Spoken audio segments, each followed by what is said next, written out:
o'clock, so I'll open tonight's meeting. If we could all please stand for the opening prayer and acknowledgement of Aboriginal custodians of our land.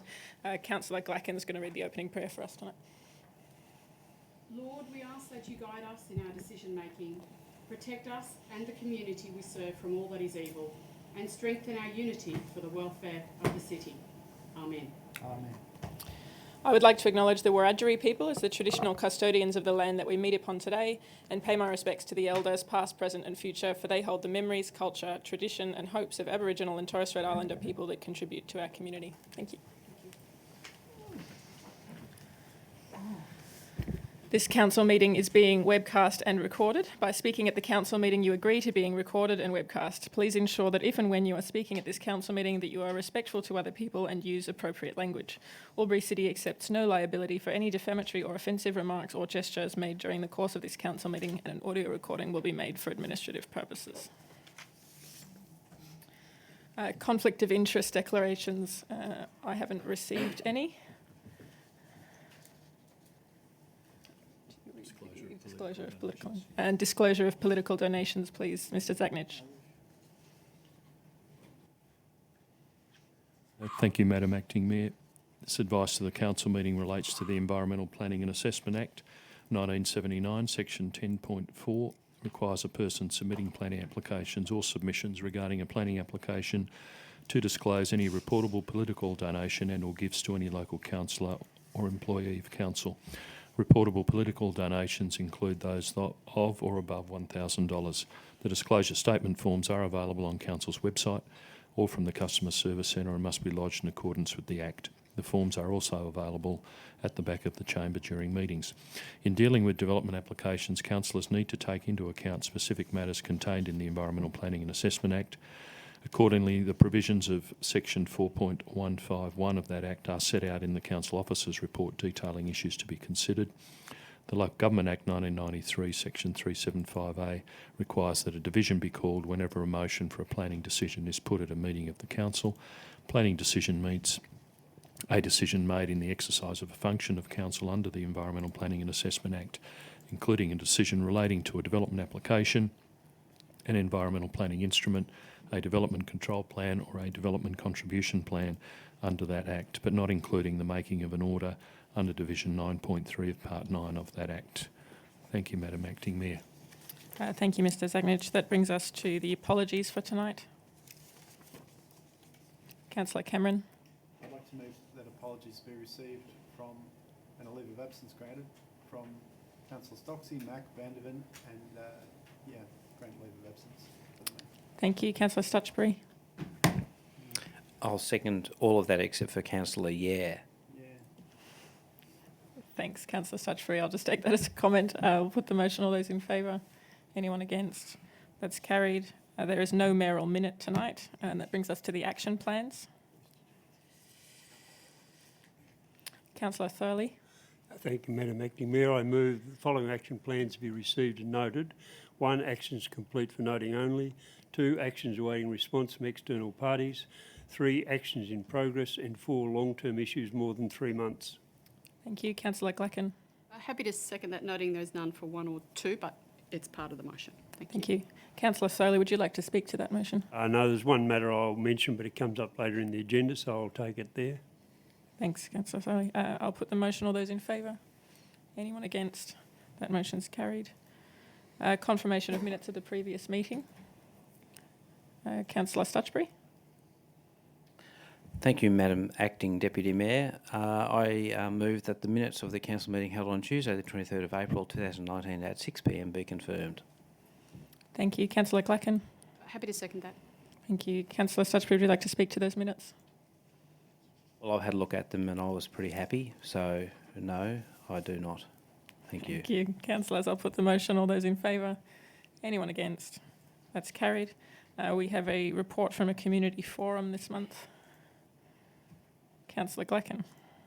Thank you, Madam Deputy Acting Mayor Chair for this evening. I'd like to move the recommendation as a motion that Council receive and note the report from the Community Forum held on Monday the 15th of April 2019 regarding development application number 10.2018.634 361.1, the Childcare Centre at Fairway Gardens Drive in Thaguna. Thank you. Thank you, Councillor Glacken. Councillor Solly. Second the motion. Thank you. Councillor Glacken, would you like to speak to that motion? No, thank you. Thank you. I'll now put the motion. All those in favour? Anyone against? That's carried. Notices of motion or rescission, we have none. Presentations and deputations, we have none. And that brings us to minutes of committees and working parties. Councillor Stutchbury. Thank you, Madam Acting Mayor. I move that Council receive, note and accept the minutes and recommendations of the Local Traffic Committee meeting held on Thursday the 11th of April 2019, with the exception of item LTC 9, Elizabeth Mitchell Drive, intersection with the matter being dealt with separately. Thank you. Councillor King. Second that, thank you. Councillor Stutchbury, would you like to speak to your motion?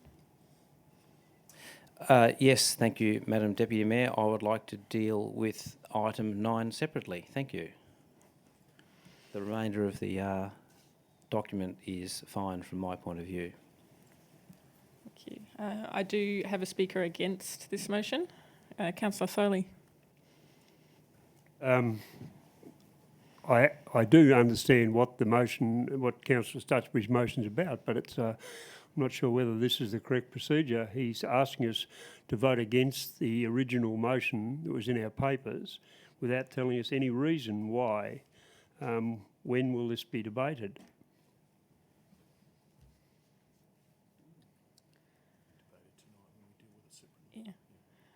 Thanks, Councillor Thorley. It's my understanding that with this matter being dealt with separately means that we will be able to have a separate debate on that item alone, and this motion's now asking us to approve the rest of the minutes and recommendations of that meeting. I don't have any other speakers for or against. Councillor Stutchbury, would you like to close debate?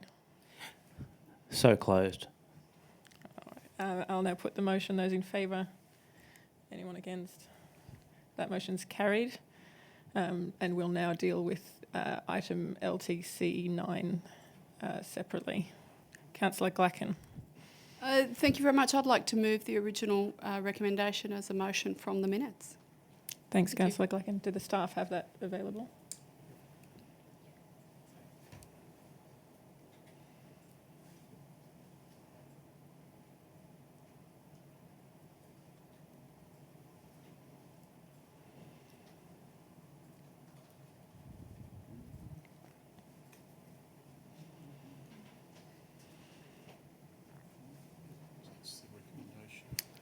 Thank you. Do we have a seconder for that motion, councillors? Councillor Thorley. Second that motion. Thank you. Councillor Glacken, would you like to speak to your motion? Yes, thank you very much.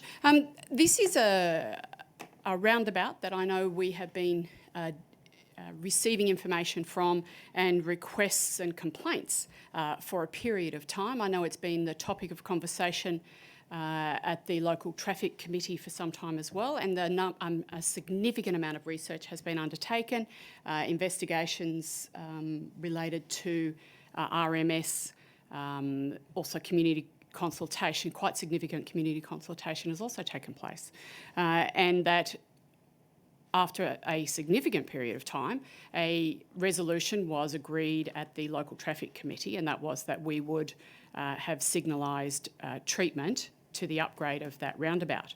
Now, whilst I personally don't like traffic lights, and not many people really like traffic lights, my understanding is that this committee deemed that this was the most appropriate treatment and upgrade to this roundabout. And my understanding is, now not that I was at this meeting, but my understanding is from reading the minutes that it was a unanimous decision to accept the signalised treatment in the upgrade of that roundabout. It's also my understanding, having asked questions here in this chamber of our staff, that the signalised treatment is the most efficient way for a greater period of time to deal with this situation, and it's also the safest way. I will ask a couple of questions of the most relevant member of staff in a moment, but I support the decision made by the local traffic committee with this particular roundabout because they are the experts. Whilst I don't like traffic lights, I am not a road or traffic light expert, nor am I a roundabout expert. And so I would suggest that we, as councillors, should take the professional advice and recommendations that we are given by members of that traffic committee. So I encourage the councillors to support that original recommendation from that committee. Thank you. Thank you, Councillor Glacken. I do have another speaker for and against the motion, but there's also an indication of a question from and- Councillor King.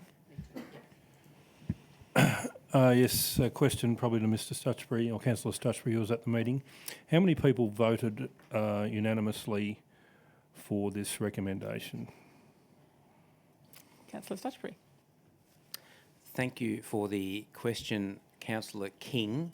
I was going to deal with this in my speaking against Councillor Glacken's motion, but I will now speak about it now.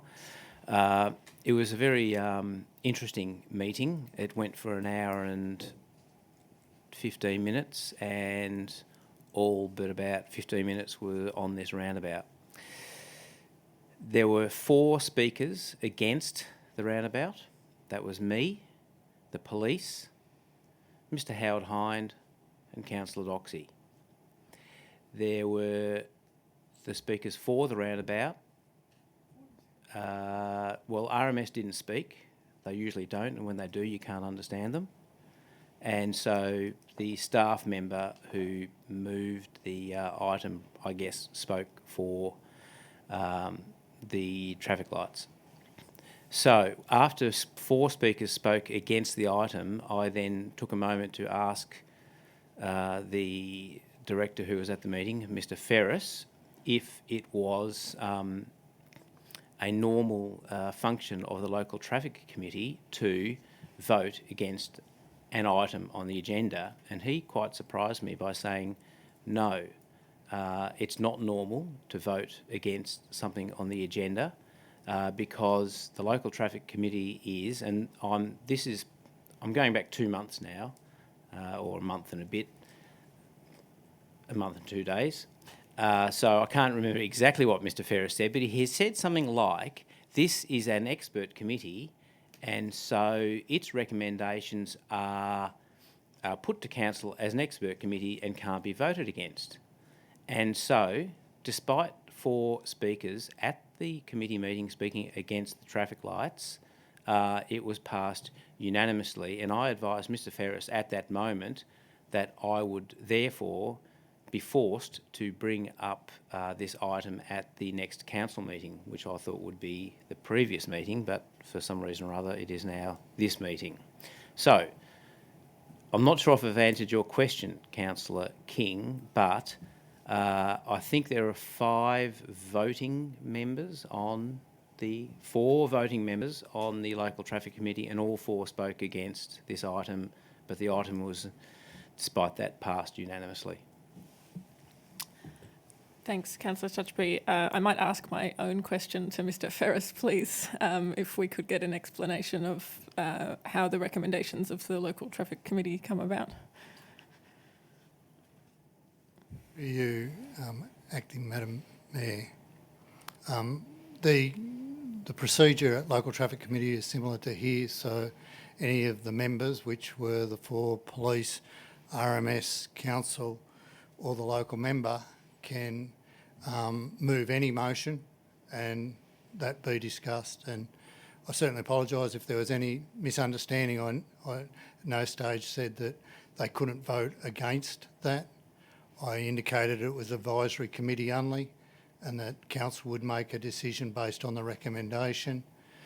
There were a number of discussions against it. There were a number of questions asked of the staff which we attempted to answer. And then when the original motion was put, it was voted unanimously for the original motion. Thanks, Mr Ferris. Councillor King, did you have a follow-up question? Yes, I'll have, not to Councillor Stutchbury, but to the relevant member of staff. Have we got any statistics, community consultation in regards to the thoughts of probably the residents of Thurgoona on the preference of a roundabout versus traffic lights? Mr Ferris. Through you, Madam Acting Mayor. We haven't got statistics on which option they prefer. all our discussions at the Goona have been very strong about fixing this intersection. It is a high priority for that area. So we undertook to do that. Some funds were put in last year's budget or this current year's budget to do the analysis and design and move into construction next year.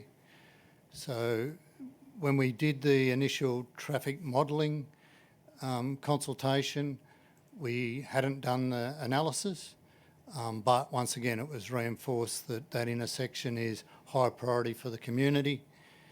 We then moved to detailed analysis, and it was clear from, as per the paper that was presented to LTC, it was clear that the long-term option, the best long-term option was signals, and that's what the officers are recommending to the committee, which was endorsed. At the open day at the Goona, we were aware of that information and certainly passed that on to everyone that asked about traffic, and in particular that intersection, that the preferred option there were the lights, a signalled intersection. As part of the budget rollout, we've been passing that information on, that the best treatment for the intersection is signalled.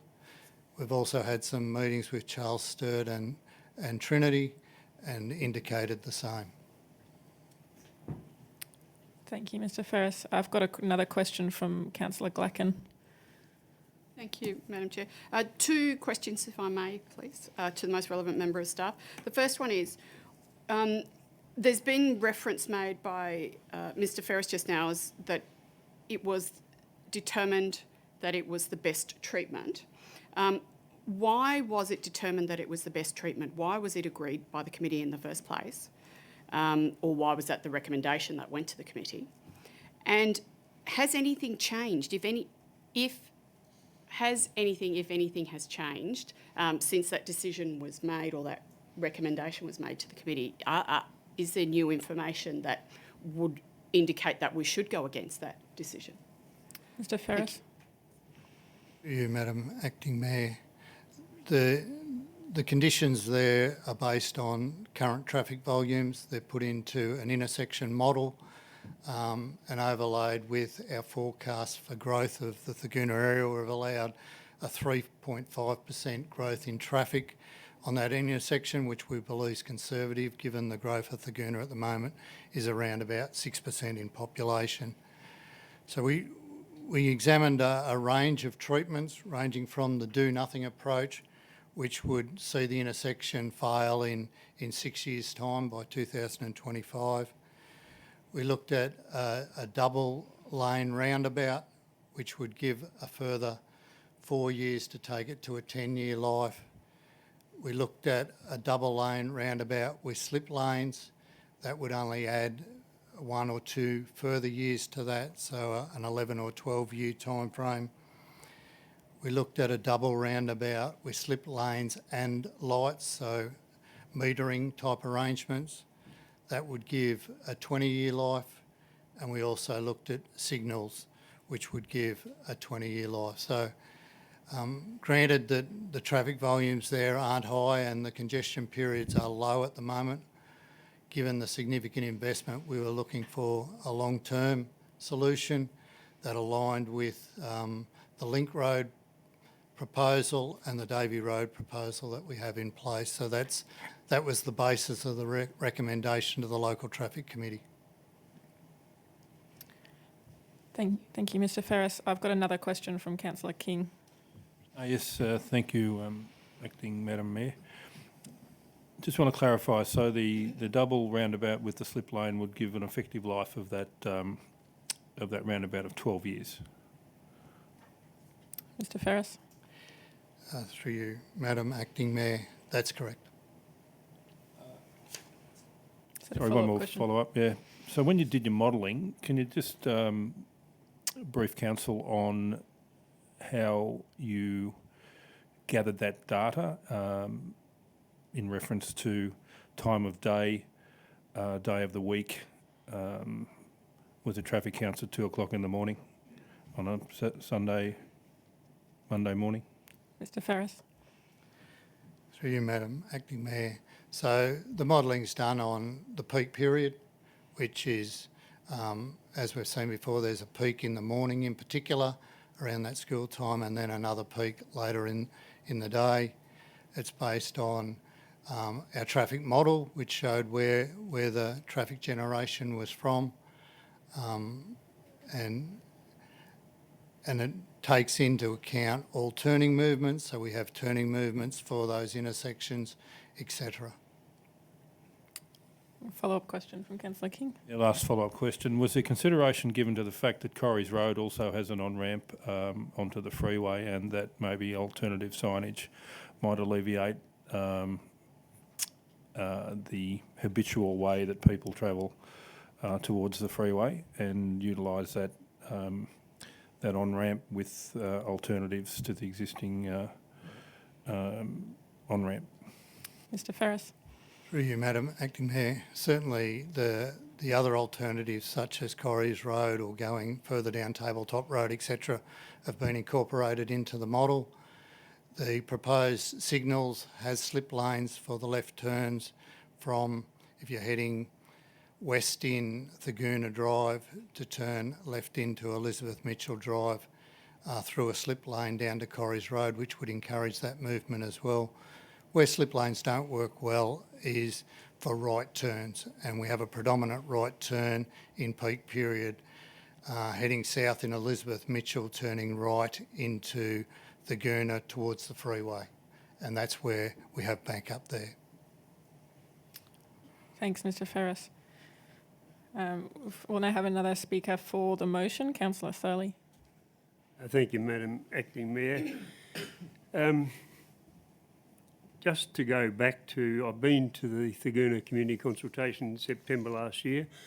I've been to the 3 budget presentations made to community groups this year, and on each of those occasions, the issue of traffic lights at this intersection have been brought up, and I've not heard any objection. In fact, most people are happy that something is going to happen, and any delay in that will certainly cause some upset in the community. The other issue we need to think seriously about is it's in our budget, and I think it's in there at $2.6 million. Anything we do will have to be repeated, as Mr Ferris said, or changed in somewhere between 10 and 15 years. So it would seem to me that to spend the money now for the long-term solution is the best way to go. I noticed that there has been discussion in our workshops and in council meetings about protection for cyclists and pedestrians. There's absolutely no doubt that traffic lights give that in the ultimate sense. Roundabouts, no matter what you do, cannot be made safe for pedestrians or cyclists as lights do. The other thing I'd like to suggest to councillors is that if you go to Canberra and you travel down the Barton Highway, when you meet the intersection of the road from Gundaroo, you've got a 4-lane roundabout. The predominant traffic is coming from Gundaroo towards the city or from the Barton Highway towards the city. Gundaroo is on the left. You will see monstrous backups on the road out to Gundaroo. It's a growth area of Canberra. That intersection now has traffic lights. If you go to Canberra, you'll also see Athlon Drive, a roundabout with traffic lights. On this occasion, it's not as busy, and it's a bit like the Thaguna one. So the traffic lights at Athlon Drive operate at a peak hour. They turn off after a certain time at night, and they don't begin to operate again until a certain time in the morning. So it's a roundabout, say, between 8 and 5 a.m, and then it's traffic light roundabout in the other hours of the day. It recognises that traffic lights work well and do the job properly. And the fact of the matter is, when traffic is unbalanced at a roundabout, they cannot work efficiently. And this is why we've come to this conclusion that traffic lights are the best way to go. The design also has the ability to do left turns even with the traffic signals, and that's a sensible solution. I believe that the signals give us the long-term solution to the problem that exists out there, and the problem is only going to get worse. It gives protection for cyclists and pedestrians, and it means we only spend the money once, not do half a job and have to repeat it again in a few years' time. And the final point is that the public have heard of this concept, they're happy with it, and they want to see something happen as soon as possible.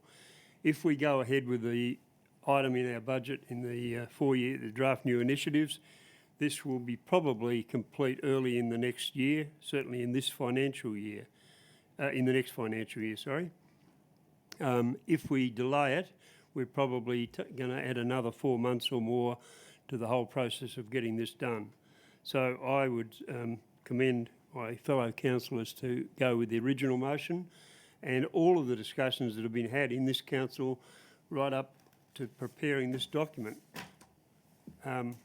Traffic lights at this roundabout are a sensible solution, and the experts believe that. Thank you, Councillor Foley. I have another question from Councillor Stutchbury. Thank you, Madam Acting Mayor. I have a question to the relevant member of staff. When the traffic counts were done, did council also count cyclists and pedestrian usage at that roundabout? Mr Ferris. You, Acting Madam Mayor, no, we did not count pedestrians or cyclists at that intersection. Is that a follow-up question? I'd like to speak No, against the motion, I Councillor would like to Stutchbury. speak against the motion. Go ahead. And I would also like to foreshadow a motion should this motion fail to succeed. And the foreshadowed motion will be that this roundabout be duplicated. And adequate measures be taken for safety of pedestrians and cyclists. It's somewhat similar to what you already had. I have no indication of any other speakers for or against. I've got a couple of questions through to Mr Ferris, please. The first one is regarding the cost. If the roundabout is duplicated in this financial year and then we subsequently add the traffic lights at a later stage, do we have any estimate of what the additional cost would be? Through you, Madam Acting Mayor, we haven't broken the costs down. The cost up front will be very similar between the two treatments, between a dual roundabout versus the lights that are proposed now. If at a later date we moved it to a full signalled intersection, then the roundabout in the middle would be removed and we'd have to redo the paving through that area. The leads and the approach and the departures from the intersection will be maintained. Would be that intersection, which would be a significant cost, but I haven't got those costs at hand. Thank you. And my second question, Councillor Thurley alluded to a delay in commencement of works if the design is changed at this stage, and I'm wondering what the estimate is on the time. Yeah, through you, Madam Acting Mayor, is we would need to do a redesign. So the design's been completed for a fully signalled intersection as per the preferred treatment. We would need to go back and do a redesign of the intersection. As I just mentioned before, we would try and maintain both the approach and the departure 4 lanes either side to maximise the efficiency of the intersection. But I suspect it would be a 2 to 3 month redesign process and then go to the market with the new design. Thanks, Mr Ferris. Councillor Stutchbury, you'd like to speak against the motion? Yes, thank you, Madam Acting Mayor. The main reason that I am unhappy with traffic lights being used to manage this major and important intersection as opposed to a roundabout is that traffic lights are less safe than a roundabout. The reason that I asked Mr Ferris if he had counted pedestrians and cyclists at the roundabout is because one of the arguments that has been put forward by the mover and the seconder of this particular motion is that roundabouts are less safe for cyclists and pedestrians. They haven't been counted, but the cars have. And this this particular intersection manages in the region of 800 to 1,000 cars an hour, and traffic lights are much less safe in the event of a collision than a roundabout. And the reason that the traffic lights have been proposed is because the intersection is congested and is going to fail. Well, it's congested for about 20 or 30 minutes in the morning on school days, and it's congested for about 20 or 30 minutes in the afternoons on school days. It's not congested in school holidays. It's not congested on the weekend. It's not congested for the other 23 hours of the day. It's congested for a very brief period in the morning and the evening, and yet it has been decided to manage this problem by putting in something which is less safe for motorists than what currently exists. And frankly, I do not see the sense in that. Why would you spend $2.6 million putting in something that is less safe than what's currently there in order to manage a problem that is 20 minutes in the morning and 20 minutes in the evening? I don't want to be on call for emergencies when the first accident victims are brought into the hospital after the traffic lights are installed at that intersection. I really don't. I don't want to be responsible for that decision. There are numerous other reasons why I do not think that this intersection should be signalised. Albury is rife with poorly thought out, poorly planned and poorly functioning traffic lighted intersections. We all know it. I'm not going to bore you tonight by naming them, each individual intersection and why it's a problem, but I could.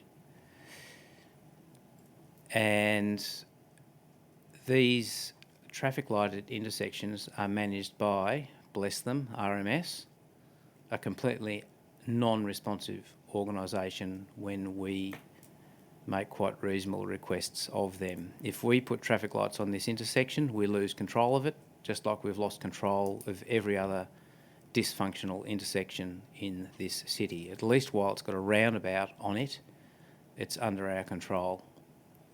As soon as there are traffic lights there, it's controlled by boffins in some basement in Wollongong, and they will not listen to anything that we say to try and modify it. That's the pattern of their behaviour. So, in summary, I do not believe that traffic lights are the best way of dealing with a 20-minute morning and afternoon problem on school days. This intersection functions perfectly acceptably for 23 hours and 20 minutes each day of the school week, and for 24 hours a day on weekends and in school holidays. It should remain a roundabout, and the roundabout should be duplicated as was originally advised to us prior to the traffic lights being proposed. Thank you. Thanks, Councillor Stutchbury. I have another question from Councillor Thurley. No? Okay. I have no indication of any further speakers for or against, so I will add my own thoughts in favour of this motion, please, councillors. When we had the traffic modelling done by the Sydney-based consultants, they indicated, as Councillor Stutchbury has told us, that the peak period on this roundabout is very short. But we've heard from the community over and over again that they would like a change at this roundabout, and it was this council that identified in last year's budget process that this intersection would be a priority for an upgrade. I've also heard loud and clear from our community that they don't want us to be reactive and simply putting band-aid solutions. They want us to be proactive and forward-thinking and planning for the long-term future of Albury. And we know how fast the Gooner is going. Based on the information we've got, the cost will be similar to either buy an intersection that's going to last us 12 years or an intersection that's going to last us 20 years.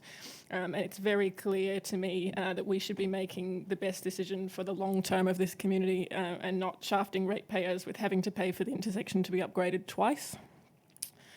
With regards to safety, Councillor Stutchbury, I've also dealt with emergencies in this community, but I know that most intersections at traffic lights are side on at about 50 or 60 k's an hour, which is a nightmare for the people involved, but generally not fatal because cars are very safe these days. An accident involving a pedestrian or a cyclist at 60 k's an hour is much more likely to be fatal. And I would suggest that the low numbers of cyclists and pedestrians currently at that roundabout is because it's a roundabout where they feel unsafe. So I'll be supporting the original motion, and I look forward to seeing this roundabout finally being upgraded for the benefit of the Taguna community. Thanks. Councillor Glacken, would you like to close debate? I would, and thank you very much. So, councillors, I do still, having listened to the debate and the discussion put forward by a variety of numerous councillors around the table, I do note the comment by Councillor Stutchbury that there were speakers against, and I take his word for that, there were speakers against this recommendation at that traffic committee. However, I too in this chamber have spoken against a motion and voted for it. I too have determined, following debate and discussion and the provision of answers to questions that we as councillors ask, will change my decision during a meeting. So it's not simply a matter of there were members of that committee that spoke against it but then voted for it. I don't think that is necessarily a valid reason to change the decision here at council. The numbers the numbers in the Taguna precinct in population, as well as numbers of children going to school and therefore by premise put forward by Councillor Stutchbury, the numbers of people that will be using that roundabout in those congested periods will only increase in that precinct. It will not be alleviated any other way. People will just not stop using that roundabout. A number of treatments were looked at, and we have had evidence of that given to us this evening. Those treatments increase the life of that roundabout from 4 to 10 to 12 years. It's anticipated that the signals will provide an extended life of 20 or so years. If we were to provide the suggested treatment of Councillor Stutchbury and it weren't to work, first off, if we were to provide the variation of treatment, it will not last as long. If we provide that and it doesn't work, then we're up for another additional cost that would be significant. I don't agree with allowing this to be delayed any further. As has been suggested by a number of councillors around the table this evening, this solution or this recommendation, this treatment has been discussed at a number of forums, so consulted with our community over a period of time. And there has not been, to my knowledge, members of the community who are not happy with this and would prefer us not to progress with this proposed treatment. I therefore will be supporting this recommendation as the original recommendation that went to the committee and was agreed by the committee. And I ask councillors to consider doing so themselves this evening. Thank you, Madam Acting Mayor. Thank you, Councillor Glacken. I'll now put the motion. All those in favour? Those against? I'll use my casting vote in favour of the motion, and that's carried. That's my vote be recorded, please. Yes, could we record the vote in the minutes? Thanks. This brings us to the officer's report for consideration.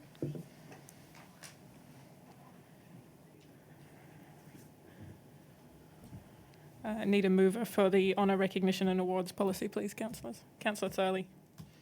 Thank you, Madam Acting Mayor. I move the Council adopts the honour, recognition and awards policy and procedures.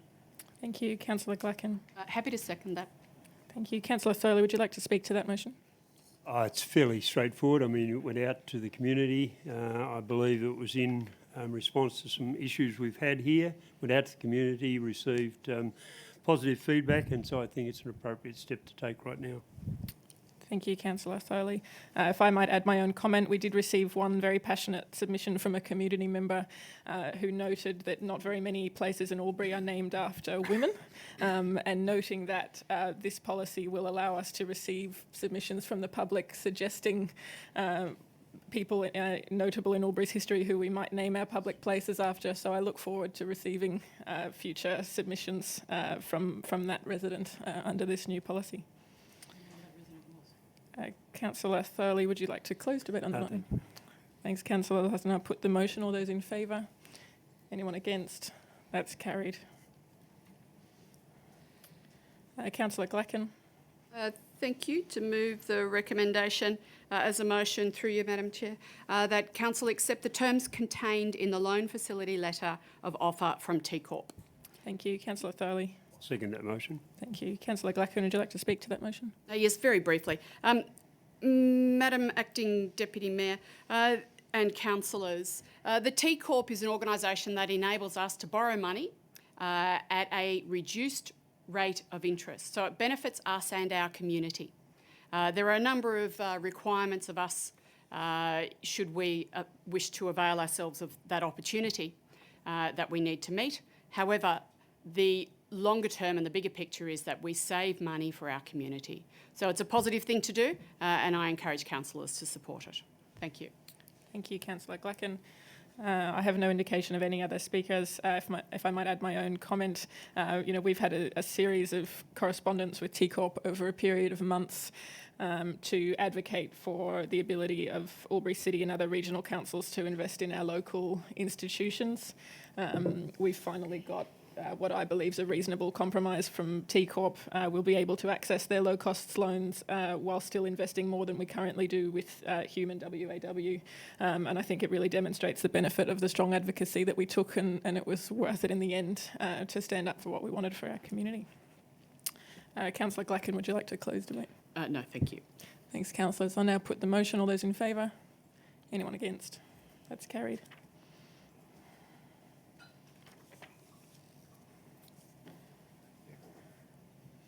Councillors, I need a mover, please, for the next item, the New South Wales Government Low Cost Loans Initiative. Mine was left on, so I can't do anything. Oh, Councillor happy. Glacken, would you like to move that Yeah, motion? very happy. I'd like to move the recommendation as a motion through you that Council submit a $5.7 million low-cost loans initiative application to the New South Wales Government by the 16th of May. Thank you. Thank you. Councillor Thurley. I'll second that motion. Thank you. Councillor Glacken, would you like to speak to that?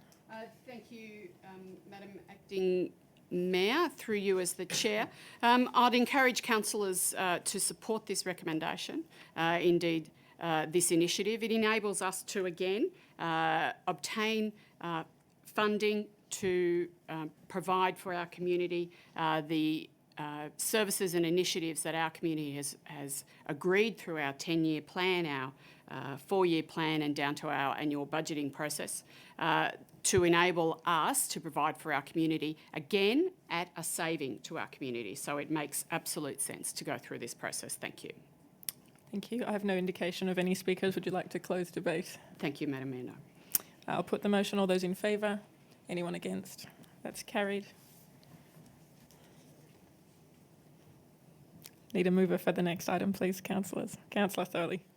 Thank you, Madam Acting Mayor. I move that Council A endorse the Memorandum of Understanding between Albury City Council, Charles Sturt University and the Technical and Further Education Commission, and B, authorise the General Manager to execute the Memorandum of Understanding on Council's behalf. Thank you. Councillor Glacken. Happy to support that. Thank you. Councillor Thurley, would you like to speak to that item? Just to commend Council and the institutions involved on delivering this memorandum of understanding. These are important institutions in our community, and to know that the three of us are working together is a great thing for our community. Thank you. I've got no indication of any further speakers. Would you like to close debate? No, thank you. Thank you, councillors. I'll put the motion. All those in favour? Anyone against? That's carried.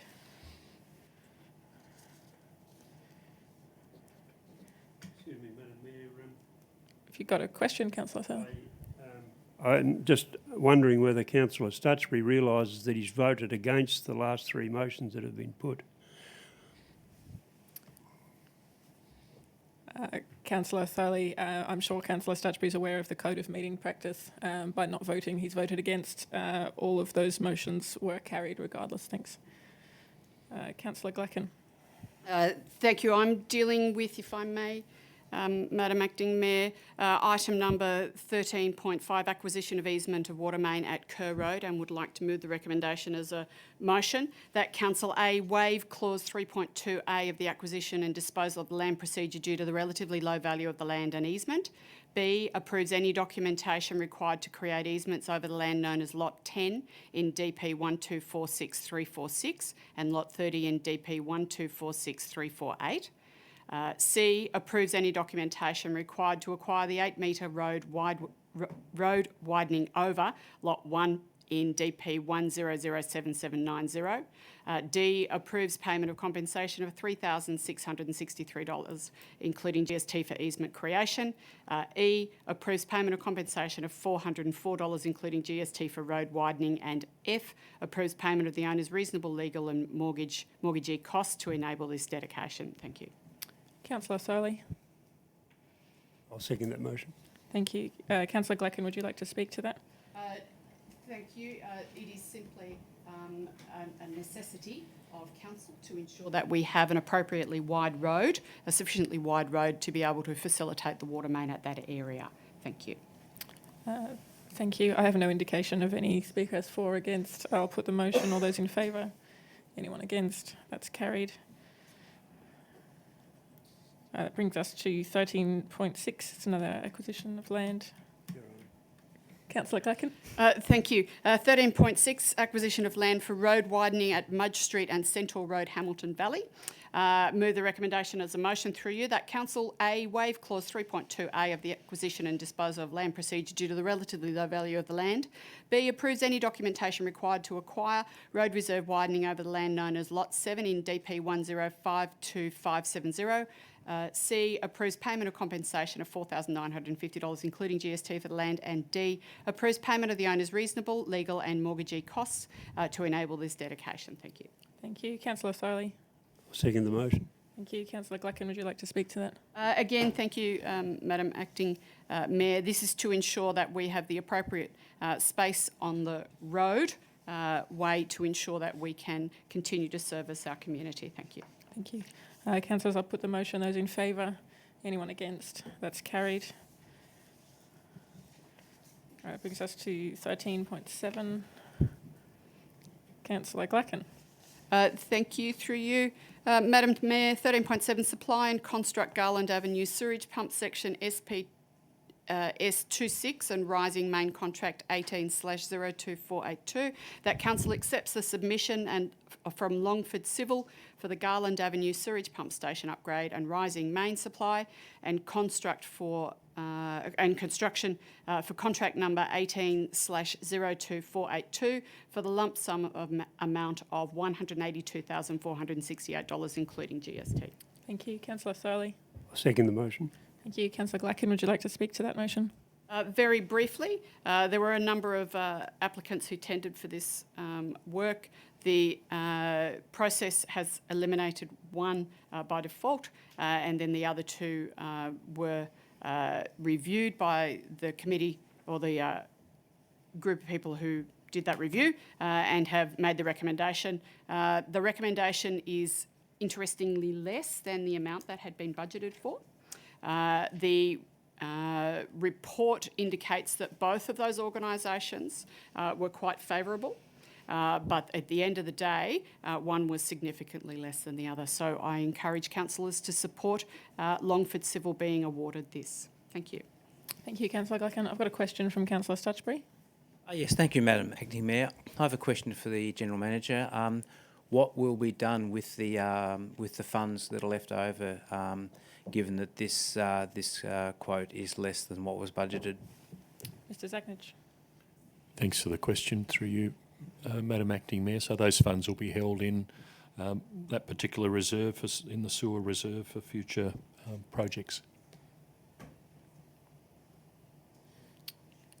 I have no indication of any questions or speakers for or against. Councillor Glacken, would you like to close the debate? I can close the debate. Thank you very much, Madam Acting Mayor.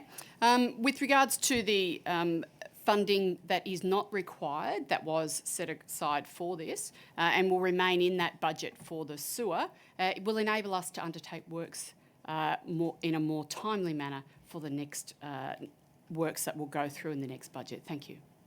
Thank you, councillors. I'll put the motion. All those in favour? Anyone against? That's carried. Item 13.8. Councillor Thorley. Thank you, Madam Acting Mayor. I move that Council A endorse the draft amendment to the Albury Development Control Plan 2010, being the draft updated noise impact provisions relating to the Albury Airport for public exhibition purposes, and B, place the draft amendment and any supporting material on public exhibition for a minimum of 28 days in accordance with the Environmental Planning Assessment Act 1979 and Environmental Planning and Assessment Regulation 2000. Councillor Cameron. I'd like to second that motion, Madam Acting Mayor. Thank you. Councillor Thorley, would you like to speak to that? I think it's a comprehensive report and it's going out on public display, so we'll hear what our community wants to tell us about the airport and noise issues. Thank you. I have no indication of any further speakers for or against, so I'll put the motion noting that we need a division, please, councillors. Those in favour? Councillor Stutchbury, Councillor Cameron, Councillor Conn, Councillor King, Councillor Glacken and Councillor Thorley, with none against. That brings us to the officers' reports for noting.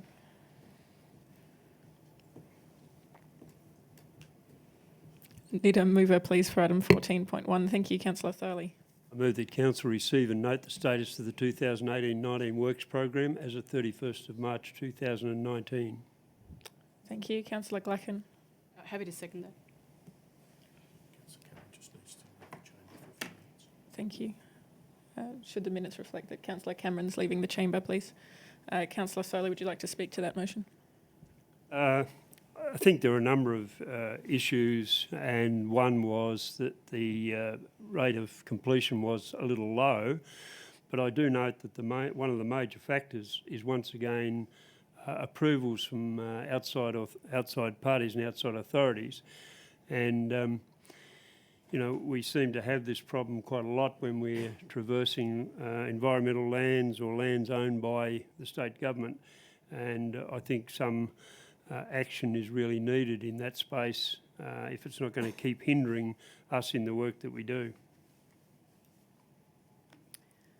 Thanks, Councillor Thorley. If I might put a question through to the relevant member of staff, please, regarding the project management framework that I believe is being developed and what impact that will have on the external parties involved. Mr. Ferris? Through you, Madam Acting Mayor. The project management framework, which has well progressed, so we're hoping to next month in a workshop bring to council some of the draft framework that we're about to roll out across the organisation. The aim is to try and address some of these issues around scheduling, so that adequate time's been taken into that planning phase and allowed ample time for some of those to be resolved.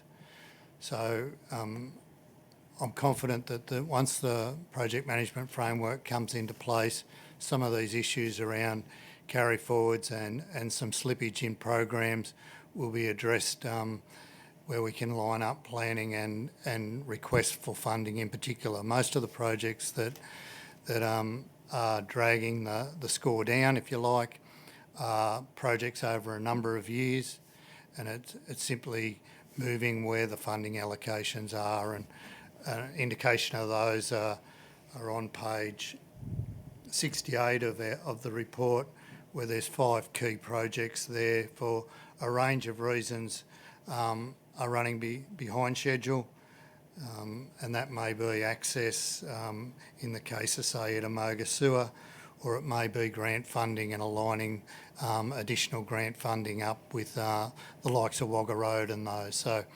So the project management framework will certainly guide staff through that process so that we can line those processes up.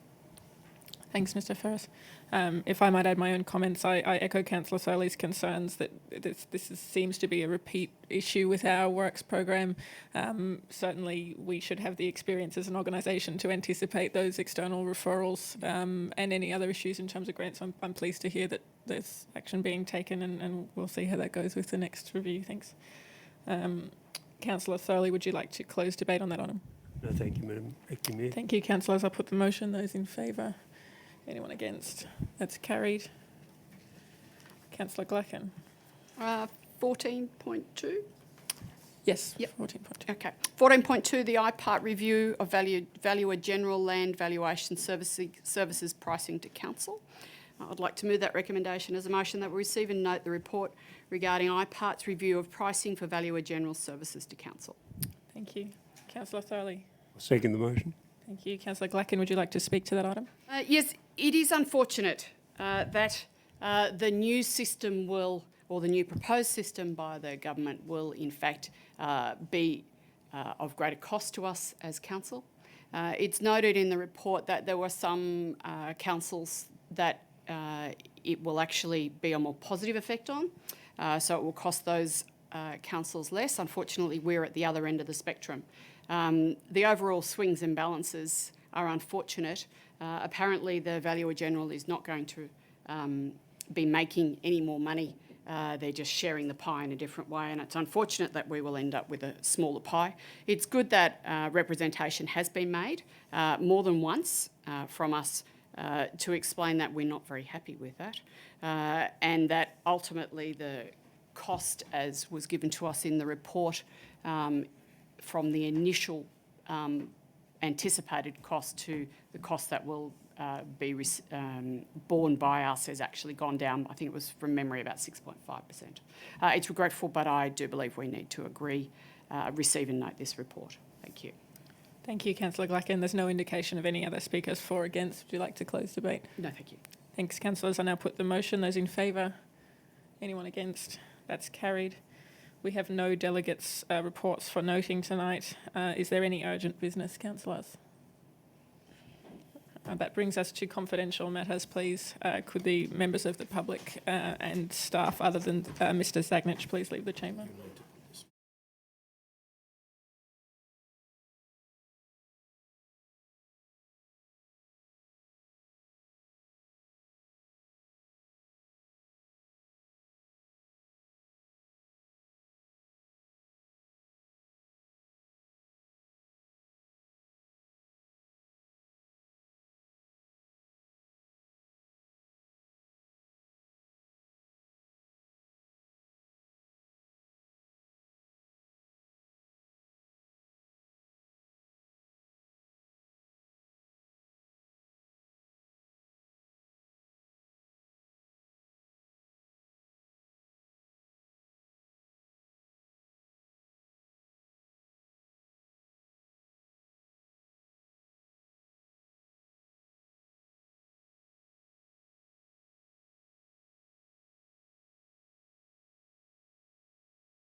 Yeah, all good. Thank you, councillors and staff. We're back in open council, and I'd like to advise that in confidential, the motion that council receive and note the report and update from the General Manager regarding the recruitment outcomes for the Deputy CEO roles was carried. Thanks. We have no further items of business, so I'll close the meeting at 7:10 p.m. Thanks, councillors.